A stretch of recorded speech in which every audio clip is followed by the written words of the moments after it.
Shazam! Hello, interwebs, and sorry for the spike in the audio for your ears. And welcome to Close Up. I'm your co-host, Joe. And I'm Ryan. Black Adam and Werewolf by Night are Marvel and DC's latest comic book adaptations. We're going to talk about them. Full spoilers ahead for both films, you've been warned.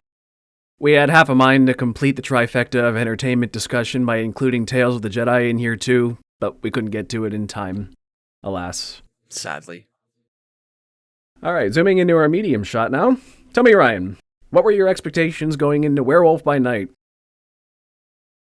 I was expecting something super spooky because it was Halloween. Not Halloween based, but, it's spooky season right now. Yeah. Werewolf, And it was a special presentation, so I was expecting to be a little bit spooked. I didn't realize that it wasn't like a full movie. I knew it was just a special presentation, but I didn't realize it was 55 minutes. So as soon as I saw the time, I was like, I don't think I'm going to get spooked at all. But maybe it's just because I've seen a lot of stuff. But other than that, yeah, I didn't really have many expectations. I knew one thing was in it. It was spoiled for me. But other than that, nothing else. I had zero expectations for this one. Marvel has, to put it kindly, not impressed me these past few years. Like you haven't heard that a million times on this podcast. So I meet all their new projects with trepidation. I also was surprised to see that it was only 55 minutes when I was like booking out time in my evening for a 2-hour movie just to cram it in last night before this podcast, and then I sat down and I'm like, 55 minutes? Sweet! I have an extra hour in the evening. And that also probably means they're using all their time wisely, because a 2-hour movie, they may have stretched it out longer than it needed to be. This is just an hour-long presentation, exactly as long as it needed to be, which I'll say that right away. Let's just get right into that. Right into our close-up now. I like that it was only an hour, because a lot of times these things feel the need to be artificially a movie just to say they did a movie or make a whole mini-series when they don't really have a plot for that. Marvel series are notorious for that, so I like that this special presentation was like, you know what? We got a story to tell. It's too short for a movie. It's too short for a mini-series. Let's just do a one-off hour. And that sets a really great precedent, I think, because I'd love to see Marvel do more of that going forward. Because I'm sick of what they're doing now. It's not working for me. More of this, please. Yeah, that's fair. Yeah. So, Werewolf by Night was directed by Michael Giacchino. Sorry, I don't know how to pronounce his name. But I think that's... Giacchino. I think that's pretty cool. He's actually one of my favorite composers working right now. Probably my second favorite next to John Williams. His scores are just incredible. He actually composed the score for Werewolf by Night as well. I was keeping an eye out in the credits for his name. It was very good. Yeah. I think this might be his directorial debut as well. I don't think he's ever directed anything else. This is the first time I've ever seen his name attached as a director credit. He's always just been on scores. He does a lot of Pixar stuff, and he did the Batman this year. Yes. That's cool. Yes, for score. And they're all good. I haven't heard it. One of my favorite scores of his was the Star Trek reboots. His score for that it rouses me every time, and I would hum it, but copyrights and whatever. Do it. What are you afraid of? What are you afraid of, Joe? Na na na na na. Nope, that's it. Okay. So, yeah, I thought the score he did was great for this. It was atmospheric, and it creeped me out more than anything else, really. I have this thing where I get weirded out by, like, these kind of... I don't know how to describe it. It's kind of operatic in a way, or nearly choir-like. I think the main example I think of to this kind of score is The Omen, because they did this thing where it sounds like going to church, and it sounds like church music, but it's more, I don't know, satanic in a way. So it sounds like church, but it's satanic, and the Werewolf by Night soundtrack did a similar kind of thing. Those kind of sounds just spook me out. I don't know what about it. It's just off, and it's awesome. So, yeah. I also like that this harkens back to Universal monster movies of the 1940s. Like right away, Mm-hmm. I was hooked into this thing from the opening Marvel credits where they're like slash jump scared me. What are we saying? I think there's a specific shot when the werewolf shows up that is a direct homage to that 1940s werewolf movie that it is escaping. Oh. It's on the tip of my tongue. You know what I'm saying? Like that classic Universal. Yeah, the Wolfman. Yeah, Wolfman. That one. I don't think it's like it just reminded me of it. I think because of the yeah, it's just the Wolfman, yeah. I think it just reminded me of the shot of when the Wolfman like first appears in the movie. Right. And not to say when the werewolf shows up in this is the very first shot is what it is, but I think there was definitely a homage to it. Yeah. I love how even from the very beginning, after the Marvel Studios logo fades out, you get this title card for Werewolf by Night and this big bombastic music. And as it's going, it's kind of slower paced too. The black and white, the acting is super melodramatic. And I even noticed at certain points there was little flickers of film grain on the screen to kind of give it that old look. Did you notice in the top right the cigarette burns? Yeah, the projectionist. So if anybody knows what has anybody seen Fight Club? Those were to tell the people who used to work in the movie theaters to switch the film. When the reels ran out. Back in the day, reels ran out. They usually come in like 2 or 3 maybe. To people who... depending on the film. So whenever they saw that was their cue to start running the next film. And then when it clicked again... yeah, it was to play, which I didn't know. To people who are too young to understand what film reels are you maybe old enough to remember when you used to play PC games and they had like 4 discs you needed to install, or if you were watching a really long movie and it was so long it couldn't even fit on one DVD, so you needed to pop in another disc or flip the side? A lot of people could relate to that more than film reels. Just as an indication of what that was. The only example I have of that would probably be the Mass Effect 3 game came on 2 discs. And depending on the mission you went on, you had to choose, you had to be like, insert disc 2. And you'd be like, God damn it. And had to get up from your chair, plug it back in, and then you go back to the main menu. And it'd be like, insert disc 1. It's like, God, I just did this for this mission? Yep, that's what flipping film reels was like. So what did you think of the plot of this thing? Very simple. I liked it. Personally, I liked what they did. I liked the 55 minutes. They used it well. Personally, for myself, I feel like it could have used maybe 20 more minutes, 10 to 20 more minutes, just to kind of set up the other hunters. Because the only other hunter that we know of was like the Scotsman. Yeah.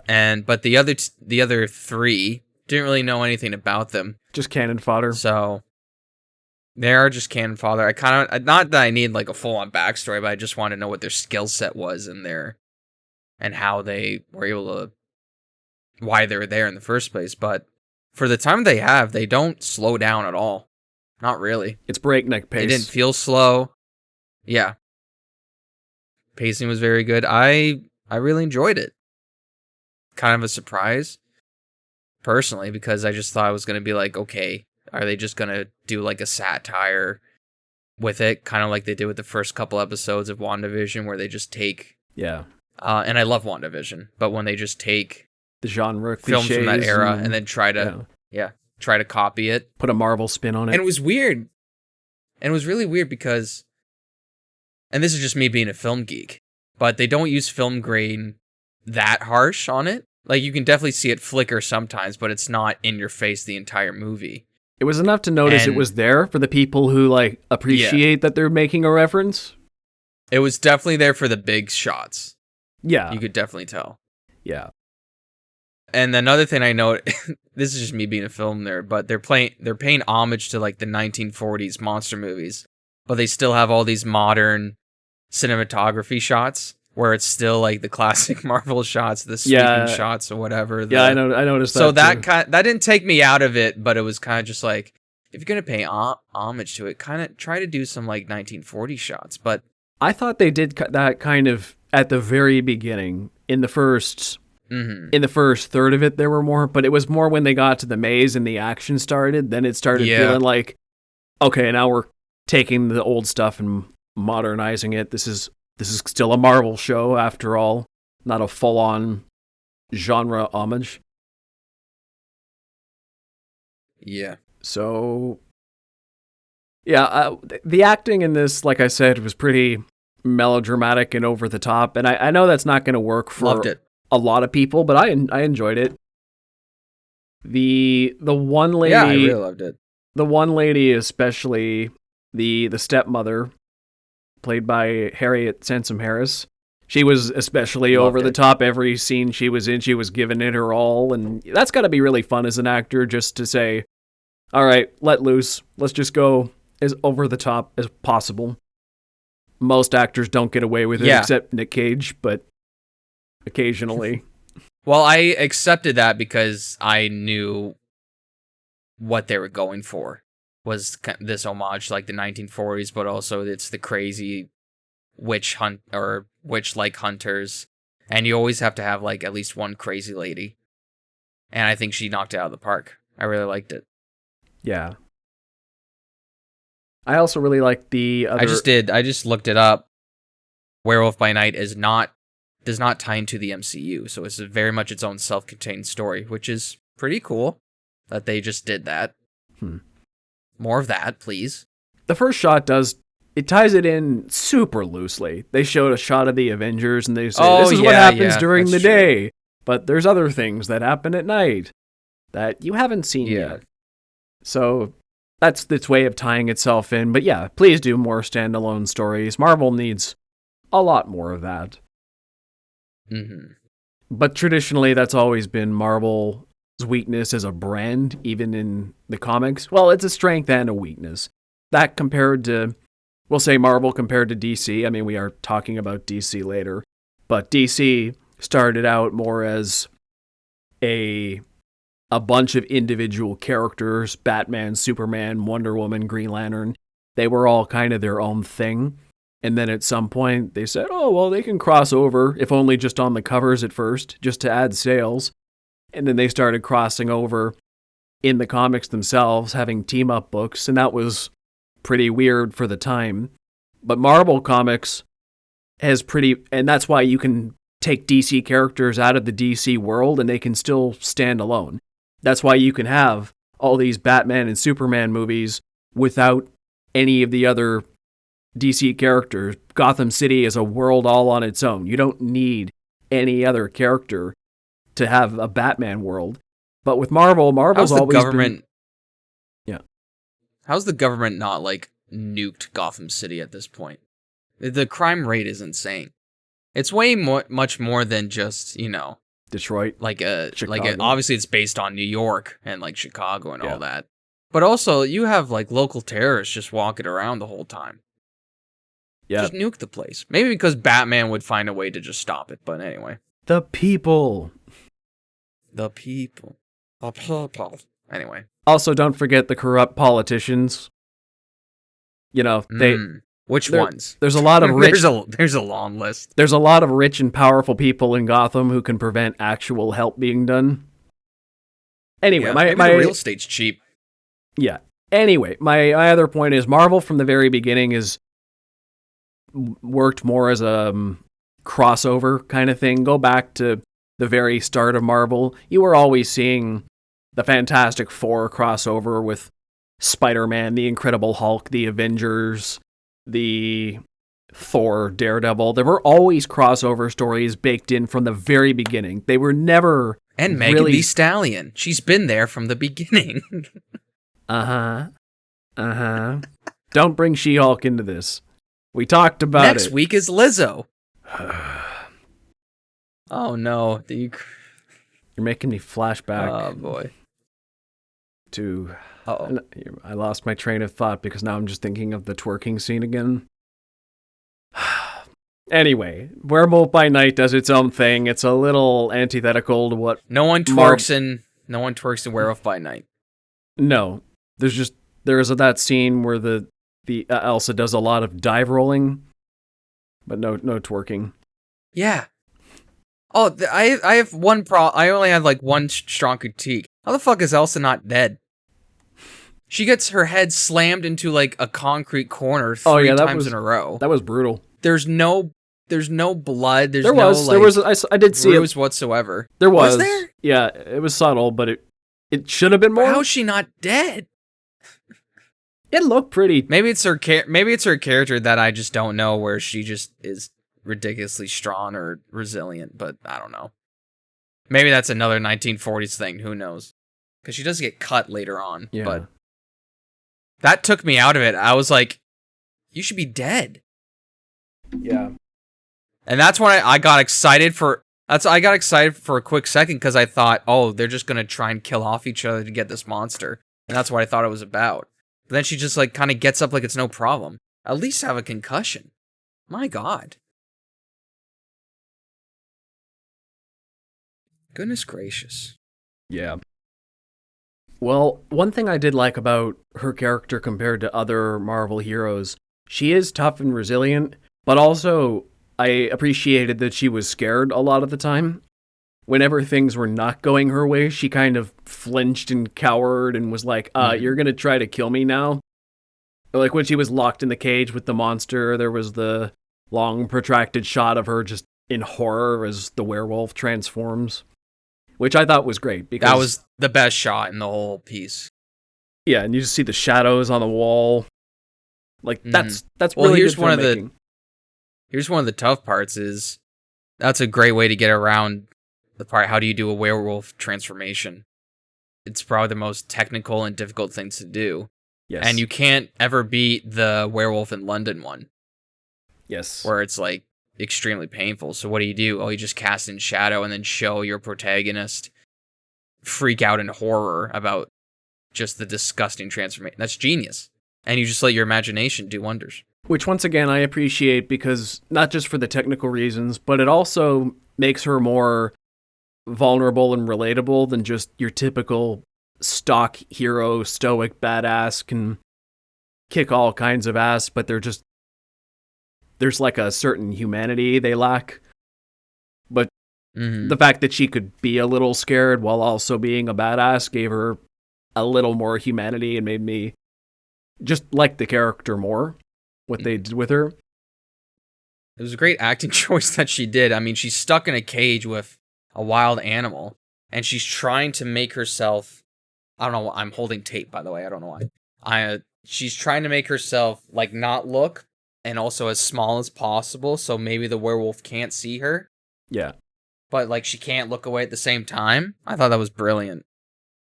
Yeah, that was the best shot in the whole piece, and then probably also the reveal of the werewolf. Yes, and I actually clapped. I actually clapped because I was like, "Holy fuck, it's practical."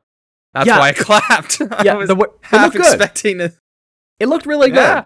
And maybe because they set my expectations low with Man-Thing, the CGI on that was pretty dodgy, but the werewolf looked great. It somehow looked worse in black and white. Yeah, actually. It was weird. He popped out and I was like, ooh. The budget for Man-Thing was clearly not very big, unfortunately. But you know what? That was pretty much the only standout CGI bit that was not the best. The rest they managed to obscure through clever tricks. Which is awesome, I think. And it's cool that they're bringing in weirder elements like Man-Thing and werewolves and monsters. I love that how much lore they established in under an hour. A history of these monster hunters and a family lineage. These weird people and a whole other side of the MCU that we haven't been shown so far. So that's pretty awesome. And I want to see more of this world. I would love to see It doesn't even have to be set in the MCU, but I would just love to see the people who created this do like a full-on Monster Hunter movie. Yeah. Where they try to fight all these monsters. Yeah. Especially with Elsa in the role. Maybe Jack's there too. As soon as he was like, oh, my name's Jack, I was like, really? You couldn't have picked a more basic fucking name. And I know it's basic, so it's not like hard to remember because it's only 55 minutes with each character. But I was just like, really? Jack? No offense to Jacks out there, but I was just like... I also think it brings up some interesting ideas about the humans are very sure that the monsters are evil and hurt innocents and should be eradicated. But some of the monsters aren't that bad. Some of the monsters don't want to hurt people. But I thought it was interesting that the humans weren't necessarily just straight up evil bad guys. Like, they did have a point. Monsters do tend to hurt innocent people.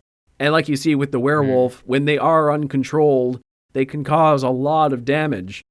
So the humans totally have a point in what they're doing most of the time. The problem is that they have this xenophobic all or nothing attitude. But the humans are so barbaric as well. They're kind of monsters on their own. Everybody's a monster in this, I think, is the idea. Some monsters are just a little more morally upright than others. Yeah. It sucks no one brought a gun. Where's the fun in that? I know. I'm just looking up the time period. Oh, it actually says 30s or 40s, apparently. 30s or 40s? Or, hold on. It fixed the black and white No, it's just... I guess it just doesn't really say. I was going to say, no way it could be a period piece, because I remember seeing there was a sign when she was locked in the mausoleum. There was a sign, I remember at least, of it said one of her subscribe relatives. to Disney Plus. Oh, sure. Like in She-Hulk, when she literally comes out of onto the Disney Plus page. Why am I talking about that show still? But in the mausoleum... Because you love She-Hulk. There was a sign in the mausoleum. I'm Daredevil! It didn't happen. I don't know why it still bothers you. Don't worry. One of her relatives died in 1985, so I know it was after. Oh, that's right. Yes. And there was also all the family being buried. There was also that hilarious scene with when Jake has the bomb. That little bomb was not 1930s technology. Yeah. When he's trying to get it into the crack, just throw it at the wall, it'll stick. And I thought that was so relatable, because I feel like things like that have happened to me in less severe circumstances, where it's like, throw it, it'll stick to the wall, and then it just bounces off, and you're trying to hide, and like, what the... And he's going with the timer. That was good little like slapstick, but also not over the top as well. I thought the humor was good in this. It didn't take over like so many other Marvel projects of late. It was more balanced. This is the Marvel I prefer. I felt like I didn't realize, I don't know, maybe I just misinterpreted it, but I didn't realize it was fair game for just the hunters to kill each other. Mm-hmm. They didn't make that clear. I know she said all hunters, like, it's a free for every hunter for themselves, but it wasn't like they could just kill each other. I didn't know that was established. And I know they're trying to get this stone that basically probably helps destroy all monsters or weakens them. It weakens them and makes the wearer more powerful, I think it is. Yeah. So I guess they're power hungry as well, but also if I was there, I'd be like, dude, the fuck? I can just leave. I'd rather leave. Yeah. And one of the subtle things I liked about the actual Bloodstone is whenever it was on screen, you could see the glare from the redness of the Bloodstone kind of affect the camera, doing like an artificial lens flare. I thought that was really cool to have the whole thing set in black and white and have that also have the glare as well. Just helped it pop a bit more. Oh yeah, that kind of reminds me. They did that blood splatter thing on the camera you love so much. I let it go. for this one because the blood splatters were so bad. I know why they were so bad because it's 1940s. They look two-dimensional, and I was just like, okay, I understand why you did it here, but and they're also trying to obscure. Like it. I nearly wonder if that was a post-filming thing that wasn't the plan, but Marvel was like, "This is too gory; it'll get an R rating. We can't have that for our special on Disney Or Plus." maybe it was just okay, fine, we'll cover it up. Like we put that there just to, like we knew it could be covered up. We planned for that, but we hoped secretly we could just show the gore. I nearly feel like they planned for both. I don't know, but I think I would have done that as a filmmaker. I would have been like... There were some gore moments, but nothing that was like too over the top. Like that bit when Elsa stuck the sword in the lady's head. That was gory. Mm-hmm. That was like, great. Oh, this is Marvel? Cool. I think someone's throat got cut too, maybe. I think she sliced a few people's throats open. Oh yeah, and then there was that bit when she launched the wrist crossbow through the guy's head.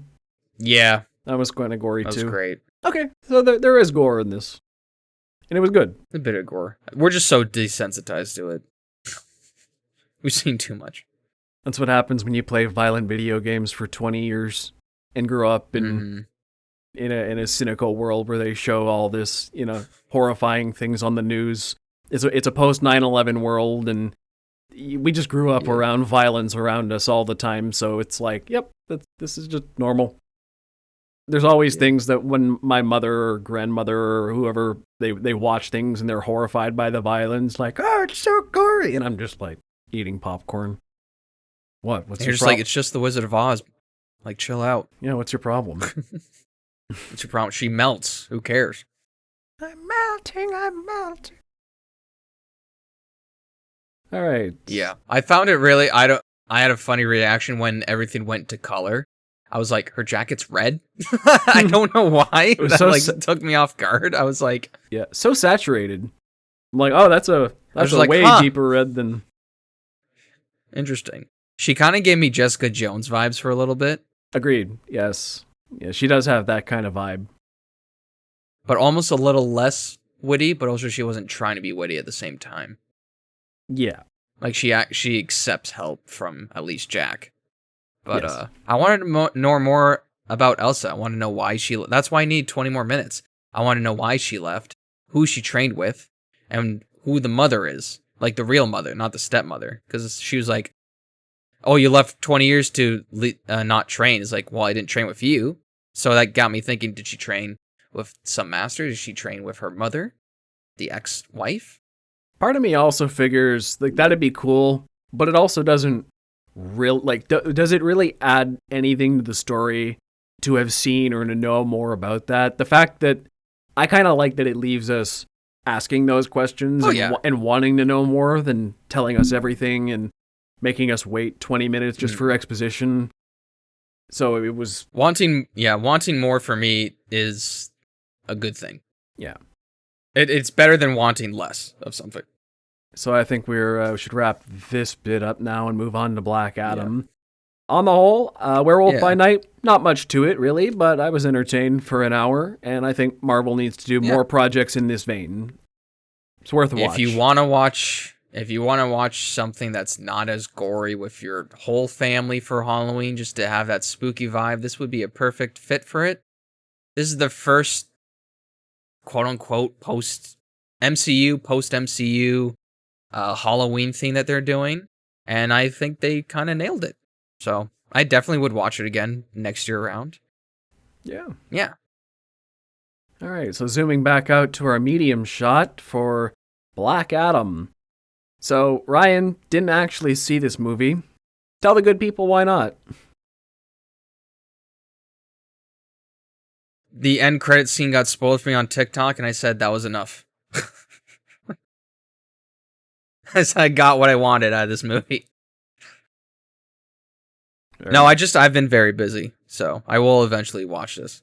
However, I looked up clips online because, weirdly, DC just keeps throwing clips online of just fight scenes, and they're very well done. Well, that's pretty much all this movie is just long fight scenes. It's very action heavy. They're very cut together. They're not like the full fight scenes yet, but they're filmed pretty well. It's very colorful. And then I saw, we'll get into it, but I was like, that actor is in this movie? So I saw it. I'm a huge DC fan, have been my whole life, though I'd never been big on the Shazam family side of that universe.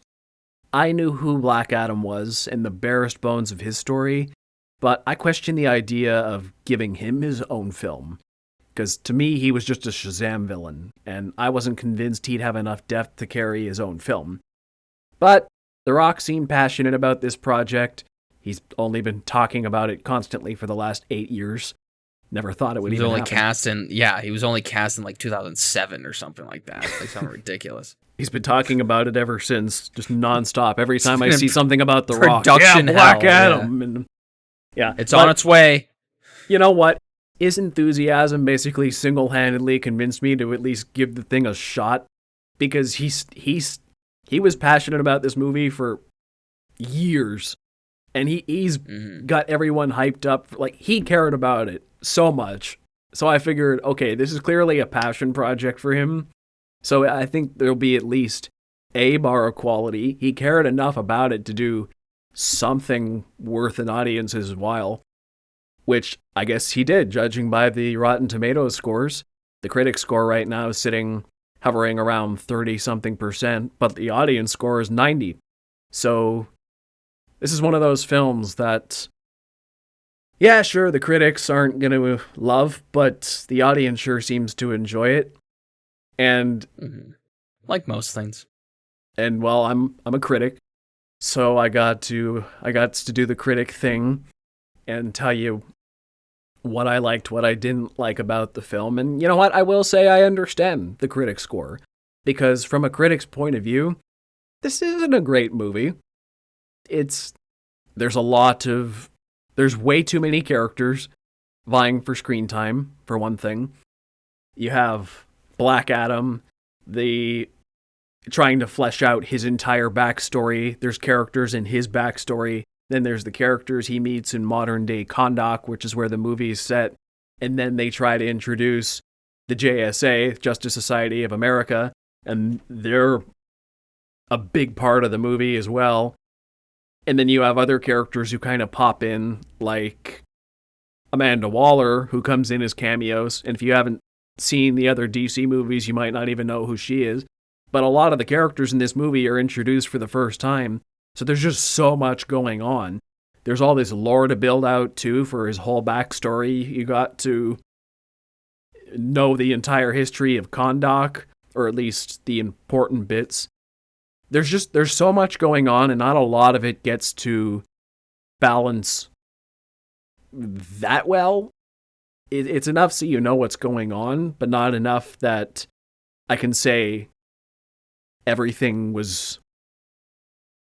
it got as much depth as it needed to. If certain things were cut, the movie would have been less fun, but it also would have been more streamlined. So once again, I get why critics don't like it. It's also big and bombastic and not necessarily all that thought-provoking or intelligent or has anything really deep to say. There's a certain spectrum with comic book movies. There's the stuff that I'll say, like Zack Snyder movies or whatever, or something like Logan, even. The movies that take themselves super self-seriously and are trying to tell grounded character drama stories. And then on the opposite side of the spectrum, you get, Taika Waititi's Thor or whatever, just full out. This is a goofy genre, guys in capes and tights beating up each other and, have this destructive power, but like trying to see the comedy in the situation because it is so ridiculous. Black Adam sits somewhere in the middle. In a lot of ways, it is a self-serious character drama, but also it's pretty cheesy in a lot of parts. Like, one of the first signs of the cheesiness that I noticed was when he gets freed from his prison at the start, And then this army all shows up and converges into one place as soon as he gets out of his prison. And then he starts annihilating them with lightning to the Rolling Stones' Paint It Black. And it's just this whole action sequence where he's just desolate. I heard there was one very cheesy line that he says. It's something on the lines of, "Are you ready to die?" Or to like somebody. He says something like that. And I was just like, really? Well, part of the movie is there's this family he meets after he's freed. And the kid in that family is a massive superhero fan. He's got Justice League. It's Vin Diesel. Family. He's got Justice League posters all over his wall and everything. And well, just for some context on the history here, Teth Adam was a hero of Kahndaq a couple thousand years ago. He was the first champion of the wizards who gave Shazam his powers. And he freed Kahndaq at the time and then disappeared. And then Kahndaq is taken over. Basically, Kahndaq is a victim of colonial powers. Not necessarily Europeans, but just anybody who wants a piece of their resources, their land, comes in and has been taking advantage of them for thousands of years. They used to be one of the most powerful nations on Earth, and then they were just one of those states that just constantly got carved up and disrespected and never was really in charge of themselves for all this time. They're just an oppressed people. But they always remembered their champion. So this kid going back to the kid, his mom's a professor, and she knows all the history. She's a history professor, I think, and she knows all the histories. So he grew up being a fan of the Justice League, but also of his own Kahndaqi heritage and the hero known as Black Adam. So when he finally meets Black Adam, he kind of combines the new and old. And Teth Adam is a very stoic guy. So my whole point is he tries to tell Black Adam that if he's going to be a superhero, he needs to have catchphrases. And the reason that's kind of cheesy is because Black Adam's trying to do these catchphrases, but he's a couple thousand years old and he doesn't really get the concept. So he keeps throwing these catchphrases. Yeah. Okay. Okay. Now I remember the one. There's a line. The catchphrase he tries to say is "Tell them the man in black sent you," but half the time he says it, he kills the guy first. And then he says, "Tell them the man in black sent you," and the kid's like, No, you can't kill them first and then say the line. You have to. That's not how that works. And he's like, "Oh, okay, wow. I get it. I get it now." Interesting. So that killed a few birds with one stone. I just explained the whole backstory just to tell you why he says catchphrases weird. But gotcha. So that explains why it's cheesy? That's part of it. That line. It explains why the catchphrase in defense is cheesy. Of. Yes, I do need to do a little bit of that, because cheesiness is one of those things some people can tolerate, other people cannot. If you watch this movie and you're one of those cynical people who can't take cheese, you'll probably find it really dumb. Maybe there'll be some entertainment value for you. But if you can handle a bit of cheese and just kind of go with the flow and take it for what it is, it's this weird mishmash of cheesy superhero cape flicks and along the lines of the Marvel movies, but it's also got the self-seriousness of other more grounded movies too. So it's just, and it's bombastic action. It's kind of this weird sweet spot for superhero movies you don't usually see, which I feel like it's nearly like reading a comic book. These are kind of like the comics that I read, in DC and Marvel. It's goofy, but serious at the same time. So not for everybody, definitely, but I don't even know if it really knew what it was going for, but it does it with conviction. I'll say that. It's just very itself. For better or for worse, it's just trying to be itself, and I think it does that well. That's good. Let's see. Well, yeah, just looking up clips here. I'm looking at looks like it's still shot well. It's not as shaky as some action scenes are and all that. I don't know if I can get behind Dr. Fate not having eyeballs in his helmet. That was weird to me as well. Yeah, I don't know if I can get behind that. He does have eyeballs for literally one shot in the movie. At the very end, he takes the helmet off, and then the eyeballs come in for a second. It was strange. Now he's serious. Oh, yeah, and speaking of strange, all the people who are going to whine, Dr. Fate's too similar to Doctor Strange, he came first. Okay? Doctor Strange is a ripoff of Dr. Fate, so don't go into the Black Adam movie being like, oh, they're ripping off Marvel. Actually, Dr. Fate was created in the early 1940s. Doctor Strange came around 20 years later. There's a concept called time. Yeah. They both rip off each other. So it's tough for some. They were around before the movie. I'm saying Marvel. Yeah. I'm saying Marvel and yeah. DC both rip off each other all the time. But Marvel rips more on DC than the other way around. Look at all the best characters. DC rips off Marvel, but nothing successful. Marvel's ripoffs of DC are some of their most popular characters. It's pretty crazy. Once again, Doctor Strange is way more popular than Dr. Fate, but he is a ripoff. Yeah, and some of Dr. Fate's powers they're a different type of illusion too. Which is why I think Warner Brothers even let them use Dr. Fate in the first place. He's different enough that you can have him in a world where Benedict Cumberbatch Doctor Strange is just got a movie this year, and they won't feel too similar. Yeah, I think, correct me if I'm wrong, but Dr. Fate's powers are more entwined to like Egyptian lore. Is that right? Or is that something else? Honestly, I'm not well versed on Dr. Fate's history. I know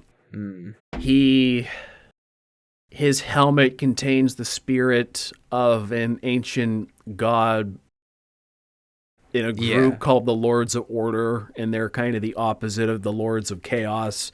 They're kind of a universal force keeping order in the galaxy. And Dr. Fate is just, he can channel that power through the helmet.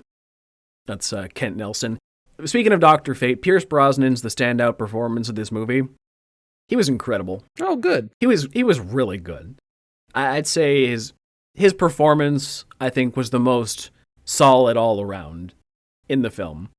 I expected him to be good, but he was one of the few by the end, besides Black Adam himself probably. I was like, I'm on board with this character. I like this guy. This is a good adaptation of Dr. Fate, as far as I know him. Anyway. How's Noah Centineo? Noah Centineo.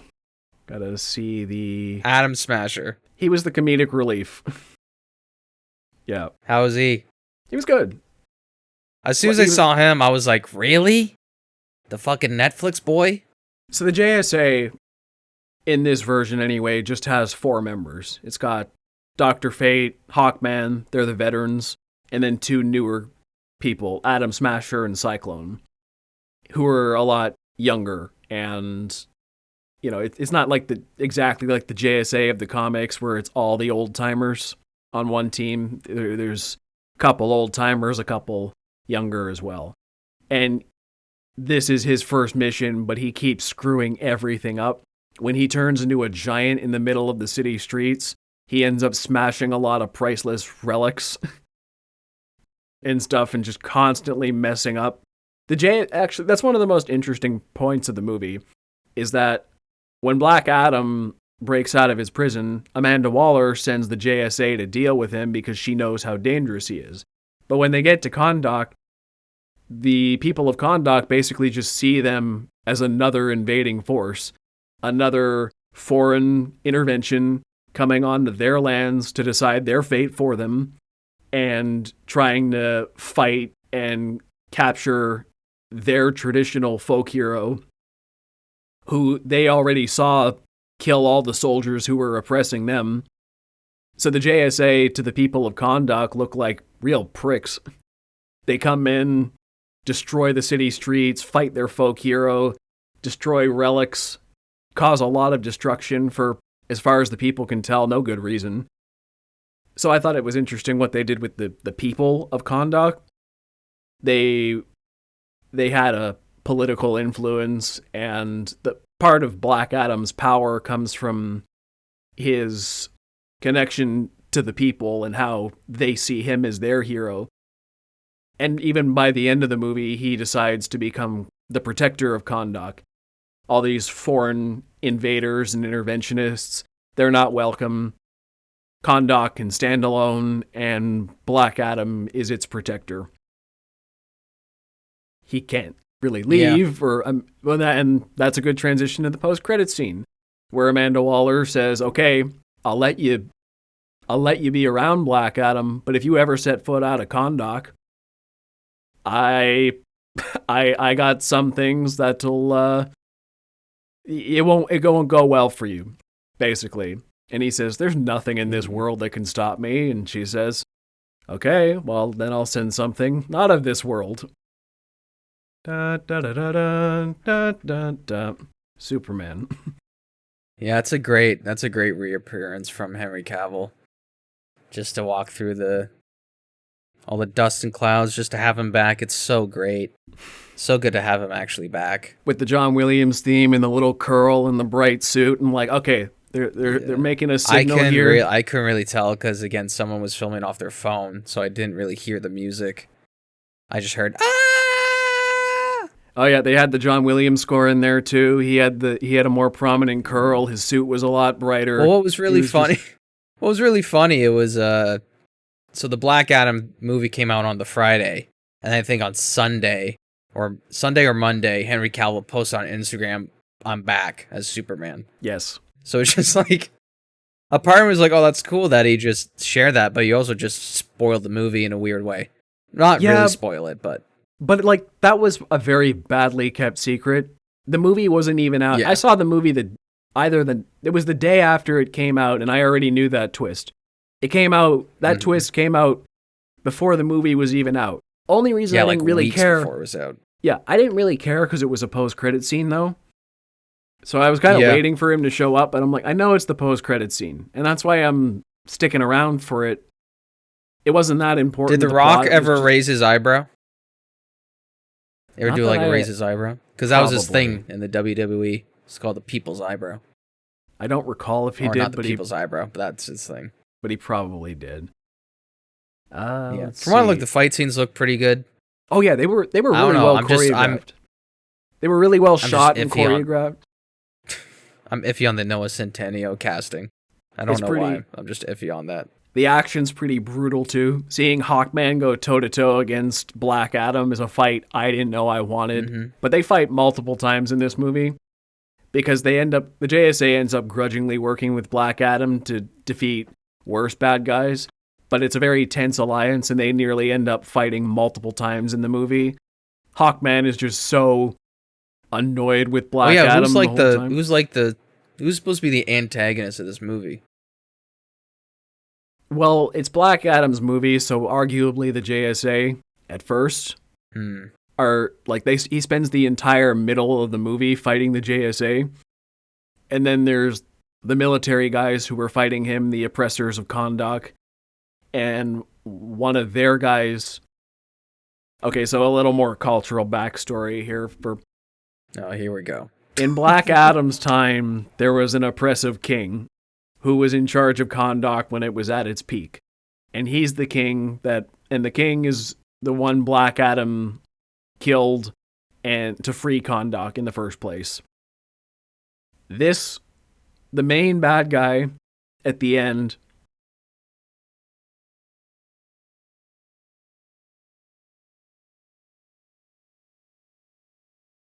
is the last remaining descendant of that king who wants to restore the monarchy to Kahndaq because he thinks that was when Kahndaq was at its best. So after him and the JSA finally put their differences aside, they team up to stop the bad guy, who I've heard the criticism the bad guy kind of comes out of nowhere in the end. That's a little bit true. It is kind of a shoehorn third act battle. But also I didn't care because the movie is just fun and it wasn't that out of left field. And I'm like, you know what? I'm just enjoying this. It's going back to what I said before. It's not good writing, but I'm having fun. and sometimes that's all you need. This is just a as long fun as you movie. had fun. Yeah. I'm just waiting for The Rock to actually. So, not to say that any of his or most of his movies are bad, but I'm just waiting for him to just make an actual great movie. Like, most movies that he's ever produced, besides maybe The Rundown, has just been good. There's nothing that's been, like, great. You can argue, like, Fast and Furious movies, but if you're that type of fan. But there's just nothing that's been objectively just great. And I'm waiting, because he has the charm and the charismatics to do a leading role. We all know that. Yeah. So I just want to see him do something great. Yeah. Besides fight a giant white gorilla. I think The Rock kind of he does movies for the everyman. The movies we consider great, let's be honest, we're a little bit snobbish. So a lot of the movies we consider great are probably a little more intellectual, leave you with something. The Rock does movies that most people want to see, where it's just big guys killing things, doing explosions, a little melodramatic, bombastic, loud, That's fair. He does movies for the average moviegoer, so they're never going to be great. But they are surprisingly... No, I get... But the fact that he even does good movies like that is surprising, though. Because most of those movies are trash. But The Rock does the everyman thing, but they're actually good. Right. Not great. I agree with you, not great, but they're good. I get that, but there's been, like, other people in his background that have done great things. Like, John Cena's done Peacemaker. Fucking... Yeah. Like, even in the action genre, Bruce Willis did Die Hard. Sylvester Stallone did the Rocky movies, which are phenomenal. Dave Bautista has done Guardians and the Avengers. So I'm just waiting for The Rock to... And I'm not saying this movie is like he's not in the fucking writer room. I'm just waiting for something to, like, have a little bit more compelling narrative towards it. I just think he has the star power to it. And then when people like, yeah, he's great in it, but also the movie's fucking excellent, that would be great. You know what he needs? What? James Gunn. He's the one who took Peacemaker and Dave Bautista. Oh, yeah. I think he's running the DCEU now or something like that. That's a twist. And a giant middle finger to Marvel for firing him. Hey. Mm-hmm. Hey, James Gunn, we're just gonna take you to do Peacemaker. Oh, you want to do Guardians 3? He's still doing 3. Yeah, you want to do Guardians 3? That's fine. He's still doing Guardians 3, yeah. Yeah, but like we'll give you your passion projects, the Suicide Squad, Peacemaker, take whatever you want, man. Oh, and how about you run DC Studios too? Because we like you that much. Marvel fired you, but we like you that much. Me too. I haven't seen James Gunn superhero projects I've been disappointed by thus far. No. Most of his stuff even is Guardians 2, which some people don't like, I like still it better. A fun watch. I like it better than 1. Me too. Is it a critic in me? Is it as good as 1? No, but I like it better. No. And James Gunn hasn't disappointed me in his superhero movies yet. So I'm happy to see him in charge, and I hope he does more interesting things. Let's see. I was wondering if Shazam was going to pop up, but no. That might have been weird to have both Shazam. Oh, that'd be a cool movie, though. Shazam versus Black Adam also fighting Superman. That's going to happen. Because they do that in the comics and the cartoons all the time. So just to see those 3 actors, that would be a great movie. See? DC? Hire me. I can help you out. I never thought I'd see the day as a DC nerd growing up. I never thought I'd see the day. The Rock actually be Black Adam? No, I mean, where we get a... Because it's been production hell for years. Well, that too. But I just mean, well, first of all, getting a Shazam movie at all was way out of left field. But getting a Black Adam movie and then the Shazam sequel comes out in a couple months. Tell childhood me, yeah, Shazam and Black Adam are both getting live action movies in 1 year. And I'd be like, well, huh? Really?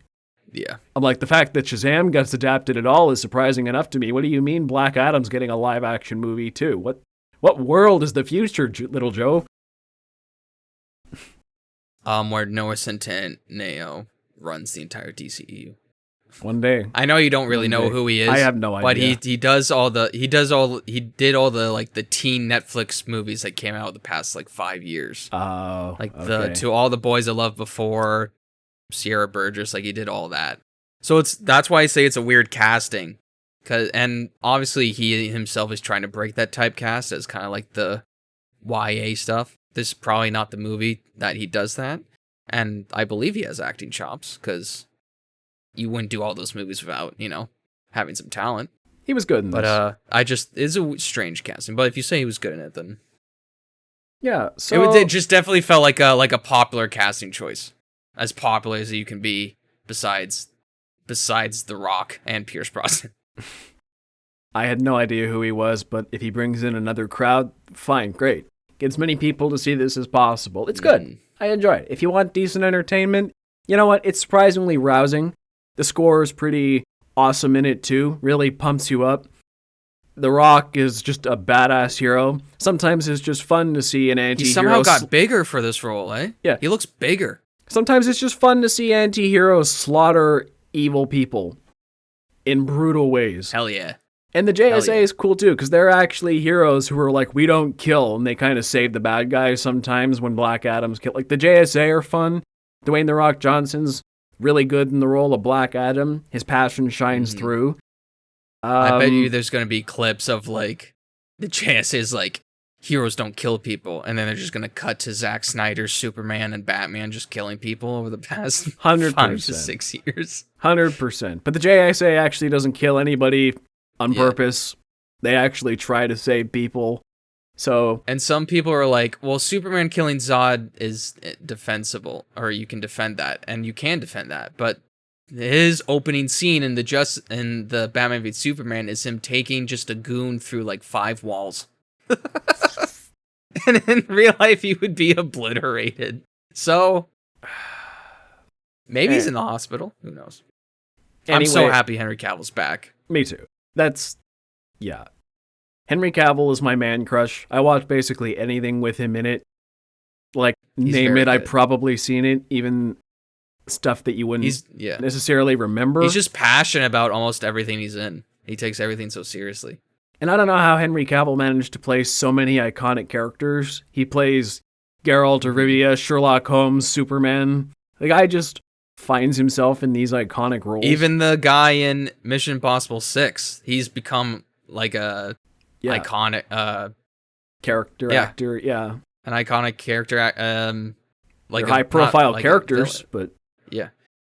He was in the running just for the James mustache Bond alone, and that whole. He was even in the running for James Bond at a point too. So. Yeah, they said they wanted him, but he was too young, and now I think he's just too gigantic. He's too big now. All right. My next vote for James Bond is Richard Madden. Richard Madden, who was in Game of Thrones, and he's in a Netflix show called The Bodyguard. Maybe look him up. You would know him. I advocate for He played Icarus in Eternals. Oh yeah, him. Yeah, okay. Yeah, he'd be good. I advocate for an unknown myself. I think a lot of the best Bonds have been nobody. Yourself? You want to be Bond? The name's Bond. James Bond. I would just love to like Bond and it's just you and Martini, but I want the Martini to be like double the size. Just to emphasize like, hey, it's me. Vodka Martini, shaken not stirred. All right. Do I look like I give a damn? All right. What a great line.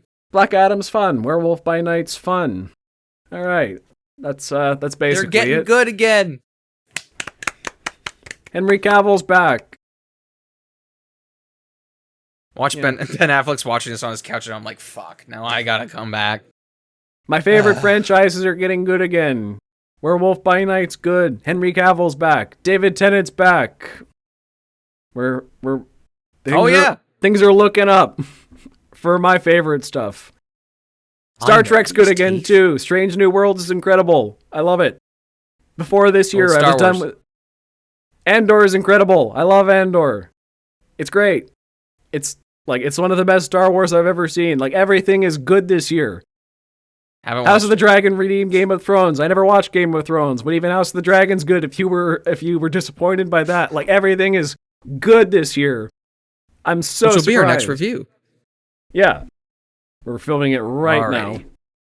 All right, so where can we find you, Ryan? Well, you can find me at Ryan Walker Official on Instagram and on TikTok. And also, the Close Up YouTube channel. That's right, I'm plugging it this time.